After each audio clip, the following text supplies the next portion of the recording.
નમસ્કાર. આજે આપણે એક રસપ્રદ આત્મકથન હરિભાઉ મોરેનું વિષામૃત એના પર વાત કરવાના છીએ. હા, પણ આપણો મુખ્ય આધાર રહેશે દિલીપ ભોસલે દ્વારા લખાયેલી એની સમીક્ષા. બરાબર. એટલે આપણે એ સમીક્ષામાંથી જે મુખ્ય વિચારો છે, જે ઊંડાણ છે, એને સમજવાનો પ્રયત્ન કરીશું. ખાસ કરીને સંઘર્ષ, સંસ્કાર અને એક સંતોષી જીવન એની વાત કરીશું. ચોક્કસ. શરૂઆત માટે એક વિચાર છે જે મને બહુ સ્પર્શી ગયો અને એ કદાચ આ પુસ્તકના સાર જેવો છે. કયો વિચાર? કે જન્મભૂમિ અને કર્મભૂમિ વચ્ચેનો પ્રવાસ ફક્ત ભૌગોલિક નથી હોતો. સાચી વાત છે. એ તો સ્મૃતિઓનો, માટી સાથેની લાગણીઓનો અને જીવનની કઠિનતામાંથી નિપજેલા જીવન સત્વોનો પ્રવાસ હોય છે. બહુ સરસ. અને સમીક્ષા પણ એવું જ કહે છે કે હરિભાઉનો પ્રવાસ આવો જ હતો. મતલબ તડકા છાયડીવાળો, સંઘર્ષમય, પણ અંદરથી એક શાંતિ, એક સંતોષ. તો આ પુસ્તકની પ્રેરણા ક્યાંથી મળી? સમીક્ષા શું કહે છે એના મૂળ વિશે? જુઓ, સમીક્ષા સ્પષ્ટ કરે છે કે આ ખાલી વ્યક્તિગત યાદો નથી. એના મૂળ તો એમના ગામ, જાનુગઢવાડી, ત્યાંની માટી, પેલું શ્રી નાઈકબા દેવસ્થાન. અચ્છા. ખેતી પ્રત્યેનો એમનો લગાવ, ગામડાનું એ સમયનું જીવન, સામાજિક વાતાવરણ, સાંસ્કૃતિક માહોલ અને હા, પૂર્વજોની વાતો, આ બધું જ એની પ્રેરણા છે. એટલે એમ કહી શકાય કે આ ખાલી હરિભાવની કથા નથી, પણ એ આખા ગામની, એ સમયની. બિલકુલ, એ સમયના લોકોના દ્રષ્ટિકોણની પણ વાત છે. સમીક્ષા આ મુદ્દા પર ખૂબ ભાર મૂકે છે. હા. એને ખાલી આત્મકથા નહીં, પણ એક સામાજિક સાંસ્કૃતિક દસ્તાવેજ તરીકે પણ જુએ છે. એ સમયનું ગ્રામીણ જીવન, મૂલ્યો, પરંપરાઓ બધું જીવંત થાય છે. બરાબર. તો ચલો શરૂઆતથી શરૂ કરીએ. એમના બાળપણ અને શિક્ષણ વિશે સમીક્ષા શું કહે છે? ધોરણ 1 થી 4 તો ગામમાં જ ખરું? હા, જાનુગઢવાડીમાં. અને એ સમય સમીક્ષા મુજબ બહુ મહત્વનો હતો. ખાલી ભણતર નહોતું, ગામના જીવન સાથે એકાકાર થવાનો સમય હતો. ખેતર, નદી, દેવસ્થાન, આ બધું વ્યક્તિત્વનો ભાગ બની રહ્યો હતો. પણ પછી ગામ છોડવું પડ્યું ધોરણ 5 થી 11 માટે? હા, અને એ એક મોટો પડકાર હતો સમીક્ષાને. એટલે કે ખાલી જગ્યા બદલવા તરીકે નહીં, પણ મૂળથી દૂર થવાની એક ભાવનાત્મક કસોટી તરીકે જુએ છે. નવી જગ્યા, નવા લોકો અને સતત ઘરની યાદ સહેલું નહોતું એમના માટે. અને આ સંઘર્ષ પછી કોલેજમાં, કરાળમાં પણ ચાલુ રહ્યો. પેલો મંત્ર છે ને સમીક્ષામાં જેનો ઉલ્લેખ છે, શીખો અને સંઘર્ષ કરો. હા, બરાબર. શીખે અને સંઘર્ષ કરો. સમીક્ષા કહે છે કે એ ખાલી સૂત્ર નહોતું, એમણે જીવી બતાવ્યું. કેવી રીતે? કોઈ ખાસ દાખલો છે સમીક્ષામાં? સમીક્ષા એ સમયને ખાલી ભણતરનો નહીં, પણ ચારિત્ર ઘડતરનો સમય ગણે છે.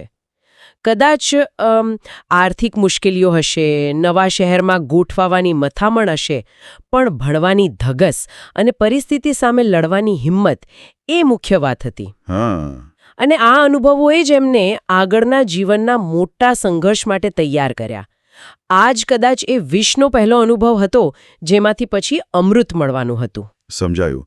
આ પાયાના અનુભવો પછી એમની કર્મભૂમિની યાત્રા શરૂ થઈ.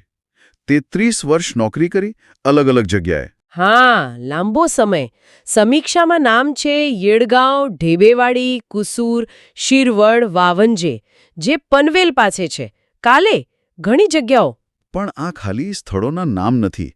સમીક્ષા શું કહે છે? આ અલગ અલગ જગ્યાઓના અનુભવો કેવા રહ્યા? એમણે શું શીખ્યું? સમીક્ષા એને ખાલી નોકરીની બદલીઓ નથી ગણતી, એને અનુભવોનો ખજાનો કહે છે. દરેક જગ્યા, ત્યાંના લોકો, ત્યાંની સામાજિક પરિસ્થિતિઓ, એ બધામાંથી કંઈક ને કંઈક શીખવા મળ્યું. જેમ કે કોઈ ઉદાહરણ? કદાચ વાવંજેનો અનુભવ જુદો હશે. ગ્રામીણ મહારાષ્ટ્રથી એકદમ શહેરી ઔદ્યોગિક વાતાવરણ. હા, બરાબર. અથવા કુસુર જેવો કોઈ અંતરિયાળ વિસ્તાર હોય, ત્યાંના પડકારો અલગ હોય, લોકો સાથેના સંબંધો અલગ હોય. મુદ્દો એ છે કે આ ભૌગોલિક યાત્રાએ એમની દુનિયા મોટી કરી, એમની સમજ વધારી. પણ એક વાત રસપ્રદ છે. સમીક્ષા કહે છે કે આટલું ફર્યા, આટલા અનુભવો લીધા, છતાં મનનું કેન્દ્ર તો જાનુગઢેવાડી જ રહ્યું. આ શું હતું? ખાલી યાદો? ના, ખાલી યાદો નહીં. સમીક્ષા મુજબ એક જીવંત જોડાણ હતું. એક એન્કર જેવું. શરીર ભલે કર્મભૂમિમાં હોય પણ મન અને આત્મા જણે એ માટી સાથે નાઈકબા દેવસ્થાન સાથે જોડાયેલા હતા. અને આ જોડાણ એમને સ્થિરતા આપતું હતું, શાંતિ આપતું હતું, ખાસ કરીને બહારની દુનિયાના સંઘર્ષ વખતે. અને એ એમના નિર્ણયોમાં, એમના લેખનમાં પણ દેખાય છે. અને આ જોડાણ ખાલી ભાવનાત્મક નહોતું, સાંસ્કૃતિક પણ હતું, બરાબર ને? સમીક્ષામાં ગામના સામાજિક નાટકોની વાત છે. હા, એ બહુ મહત્વનો મુદ્દો છે. લાકડાના સ્ટેજ પર ભજવાતા નાટકો, દિવાળી પછી થતા ઐતિહાસિક નાટ્યપ્રયોગો. એ ખાલી મનોરંજન નહોતું એમ? જરાય નહીં. સમીક્ષા મુજબ એ ગામના જીવનની ધરોહર હતી. પરંપરાનું જતન થતું, યુવાનો માટે એક મંચ હતો અને ગામની એકતા એનાથી મજબૂત થતી. અચ્છા. અને પેલા ઐતિહાસિક નાટકો કદાચ શિવાજી મહારાજ પર કે બીજા વીરો પર આધારિત, એ યુવાનોમાં ઇતિહાસ અને સંસ્કૃતિ માટે ગર્વ જગાવતા. વડીલો પાસેથી સાંભળેલી આઝાદીની લડતની વાતો પણ આ વારસાનો ભાગ હતી. એટલે હરિભાવનું આ બધું લખવું એ એક રીતે આ સાંસ્કૃતિક વિષામૃતને સાચવવાનો પ્રયાસ છે, જે કદાચ હવે ઓછું જોવા મળે છે. બરાબર. સમીક્ષા એવું જ સૂચવે છે, શબ્દો દ્વારા એને અમર બનાવવાનો પ્રયાસ. ગામડાના જીવનની બીજી એક ખાસ વાત ખેતી. સમીક્ષામાં ખેડાણ, વાવણી, લણણીની યાદોનું વર્ણન છે.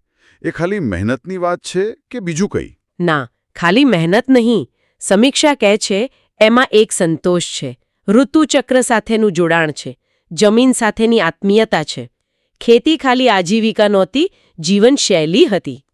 અને સમીક્ષા આ વાતને આજના સમય સાથે જોડે છે. આજે આપણે જમીનથી, પ્રકૃતિથી કેટલા દૂર થઈ ગયા છીએ. સાચી વાત છે. આ પુસ્તક આપણને એ મૂળભૂત સંબંધની સુંદરતા યાદ કરાવે છે. એ મહેનત પછી જે સંતોષ મળતો એ અમૃત હતું, જે કદાચ આજના જીવનના વિષ સામે લડવાની તાકાત આપતું હશે. જીવનના લાંબા સફરમાં, ખાસ કરીને સંઘર્ષ વખતે, જીવનસાથીનો સાથ બહુ મોટો હોય છે. સમીક્ષા હરિભાઉ અને એમના પત્ની સૌ રજનીના સંબંધ વિશે શું કહે છે? સંઘર્ષ અને સહકારની કવિતા જેવો ગણાવ્યો છે. હા, અને એમાં પણ ખાસ કરીને સૌ રજનીની વાત પર સમીક્ષા ભાર મૂકે છે. એમની કહાની ખરેખર પ્રેરણાદાયક છે. શું વાત છે? એ લગ્નના 15 વર્ષ પછી જવાબદારીઓ નિભાવતા ફરી ભણવાનું શરૂ કર્યું. બીએડ કરવા તાસગાંવ ગયા અને પૂરું પણ કર્યું. અરે વાહ! એ જમાનામાં આ બહુ મોટી વાત કહેવાય. બહુ જ મોટી. સમીક્ષા એને ખાલી ડિગ્રી મેળવવા તરીકે નથી જોતી. એને એક સ્ત્રીના આત્મસન્માન, એના દ્રઢ નિશ્ચય અને હિંમતની ગાથા ગણે છે. ચોક્કસ. વિચાર કરો, કેટલા પડકારો આવ્યા હશે, પણ એમની જીદ અને હરિભાવના સાથે એ શક્ય બન્યું. આ પણ એમના પારિવારિક જીવનના વિષામૃતનું એક સરસ ઉદાહરણ છે. અને આ પારિવારિક સંઘર્ષ અને સફળતા ખાલી પતિ-પત્ની સુધી નથી. બાળકોનો ઉછેર, શરૂઆતની તકલીફો અને પછી બાળકોનું સારું ભણીને ઉચ્ચ પદ પર પહોંચવું, સમીક્ષા આને કઈ રીતે જુએ છે? સમીક્ષા અને ખાલી ફરજ પાલન નથી ગણતી. એને હરિભાઉ અને રજનીબેને જે મૂલ્યો અને સંસ્કાર આપ્યા, એના ફળ તરીકે જુએ છે. શરૂઆતની મુશ્કેલીઓ વેઠીને પણ બાળકોને સારું શિક્ષણ આપ્યું, સારા સંસ્કાર આપ્યા. બીજી મહત્વની વાત સમીક્ષા નોંધે છે, હરિભાઉ આ સફળતાનો શ્રેય ક્યારેય એકલા નથી લેતા. માતા-પિતા, ભાઈ-બહેન, દિયર-દેરાણી, શિક્ષકો, મિત્રો, આખા પરિવાર અને સમાજના યોગદાનને સ્વીકારે છે, કૃતજ્ઞતા વ્યક્ત કરે છે. આ સામૂહિક સફળતાની ભાવના એ પણ મહત્વની છે. ખૂબ જ આજના સમયમાં ખાસ. આ કૃતજ્ઞતાની ભાવના શિક્ષકો અને ગુરુઓ માટે પણ દેખાય છે. સમીક્ષામાં ઘણા નામ છે. વીડી પાટીલ, વાકડે ગુરુજી, માળી સર. હા, નાયકવડી સર, આરબી પાટીલ, પ્રાવિકે મોરે, ડોક્ટર ઘાટે સર. લાંબી યાદી છે.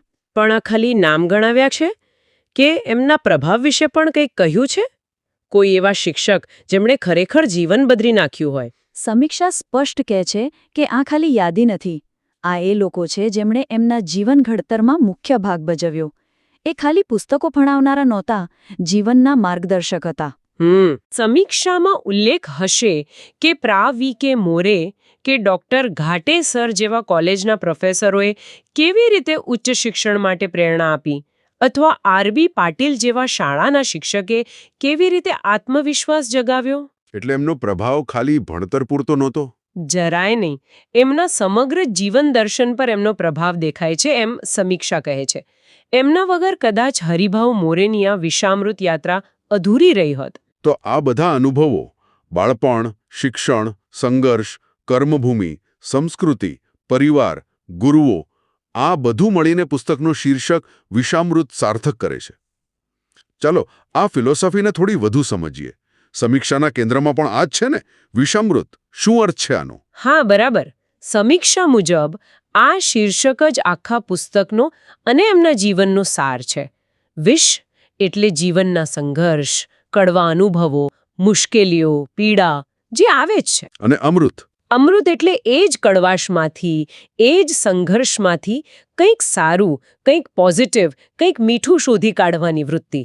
એ સંતોષ, એ જ્ઞાન, એ શાંતિ, એ કૃતજ્ઞતા જે વિષ ચાખ્યા પછી કદાચ વધુ કિંમતી લાગે છે. એટલે એ ભાગી જવાની વાત નથી. ના, બિલકુલ નહીં. વાસ્તવિકતાનો સ્વીકાર કરીને એમાંથી શ્રેષ્ઠ નિપજાવવાની કળા છે એમ સમીક્ષા કહે છે. અને આ જ વાત લેખક 77 વર્ષના આયુષ્ય માટે ઈશ્વરનો આભાર માને છે. સમીક્ષા એને કઈ રીતે જુએ છે? ખાલી ધાર્મિક શ્રદ્ધા? સમીક્ષા એને એનાથી વધુ ઊંડું ગણે છે. એ ખાલી ધાર્મિકતા નથી, એ જીવન પ્રત્યેનો એક ઊંડો આદર છે, સંતોષનો ભાવ છે. 77 વર્ષની સફર જેમાં બધું જ આવ્યું, સુખ દુઃખ, ચડતી પડતી, એ આખા અનુભવ માટેની કૃતજ્ઞતા છે. એક સ્વીકાર ભાવ. હા, કે જે મળ્યું, જે જીવાયું તે ઈશ્વરની કૃપા છે. સમીક્ષા કહે છે કે આ આત્મકથન પોતે જ આ વિષામૃત ફિલોસોફીનું જીવંત ઉદાહરણ છે. એક એવું જીવન જેણે વિષને પચાવીને અમૃત બનાવ્યું. તો આખી વાતનો સાર શું? સમીક્ષા મુજબ વિષામૃત પુસ્તક શું કહેવા માંગે છે? વાંચનાર શું લઈ જઈ શકે? સમીક્ષાનો નિષ્કર્ષ એ છે કે આ કોઈ મહાનાયકની વાત નથી. એક સામાન્ય માણસની અસાધારણ, પ્રામાણિક અને પ્રેરણાદાયક જીવનયાત્રા છે. એમાં ક્યાંય આત્મપ્રશંસા નથી, અભિમાન નથી. શું છે તો? છે તો બસ નિર્મળ સત્યતા, સંઘર્ષ સામે લડવાની હિંમત, પોતાના મૂળિયા, પોતાના સંસ્કારો પ્રત્યેની વફાદારી અને જીવનના દરેક અનુભવમાંથી ભલે એ વિષ જેવો કડવો હોય, કંઈક સારું, કંઈક અમૃત જેવું તારવી લેવાની વૃત્તિ. અને મને લાગે છે કે એની અપીલ પણ આ જ વાતમાં છે, એની સહજતા, એની પ્રામાણિકતા. સમીક્ષા કહે છે એમ આ વાંચતી વખતે કદાચ વાંચનાર પોતાના જીવન વિશે, પોતાના સંઘર્ષો વિશે વિચારતો થઈ જાય. બરાબર. એ ખાલી હરિભાઉની કથા નથી રહેતી, આપણી પોતાની કથા બની જાય છે ક્યાંક. સમીક્ષાનો છેલ્લો સંદેશ એ જ છે કે આ પુસ્તક આશા જગાવે છે, બતાવે છે કે સંઘર્ષ તો છે જ, પણ એમાંથી જ સાચો સંતોષ અને જીવનનો અર્થ મળી શકે છે. જીવનના વિષને સ્વીકારી, એમાંથી શીખીને અને સંતોષ, કૃતજ્ઞતા, આનંદરૂપી અમૃત મેળવવું, એ જ વિષામૃતનો સાચો સંદેશ છે જે સમીક્ષા ઉજાગર કરે છે. અને હા, જેમને વાંચવામાં રસ હોય એમના માટે પુસ્તક dibho.com પર ઉપલબ્ધ છે એમ સમીક્ષામાં જણાવ્યું છે. તો આજે આપણે દિલીપ ભોસલેની સમીક્ષાના આધારે હરિભાઉ મોરેના વિષામૃતમાં ખરેખર ઊંડા ઉતર્યા. આપણે જોયું કે સંઘર્ષ, મૂલ્યો, મૂળ સાથેનું જોડાણ, સંતોષ આ બધું કેવી રીતે એક સામાન્ય જીવનને અસાધારણ બનાવે છે. ખરેખર વિચારવા જેવી વાત છે. એક સામાન્ય દેખાતા જીવનમાં પણ કેટલું ઊંડાણ હોય છે, કેટલો સંઘર્ષ હોય છે, અને છતાં એમાંથી કેવી રીતે સંતોષ મેળવી શકાય છે. આ બધી વાત પછી એક સવાલ મનમાં રહી જાય છે, જે કદાચ આપણા શ્રોતાઓને પણ થતો હશે. હા, કયો સવાલ? કે હરિભાઉ મોરે જેવા લોકોના જીવનમાંથી, એમના વિષામૃતના અનુભવમાંથી પ્રેરણા લઈને આપણે આજના આધુનિક યુગના જે વિષ છે, કારકિર્દીના પડકારો, સંબંધોની ગૂંચવણો, જીવનના અર્થના પ્રશ્નો, એ બધાની વચ્ચે કૃતજ્ઞતા અને સંતોષનું અમૃત કેવી રીતે શોધી શકીએ? આ ખરેખર દરેક વ્યક્તિએ પોતાની જાતને પૂછવા જેવો સવાલ છે. કદાચ આ જ વિચાર સાથે આપણે આજની ચર્ચા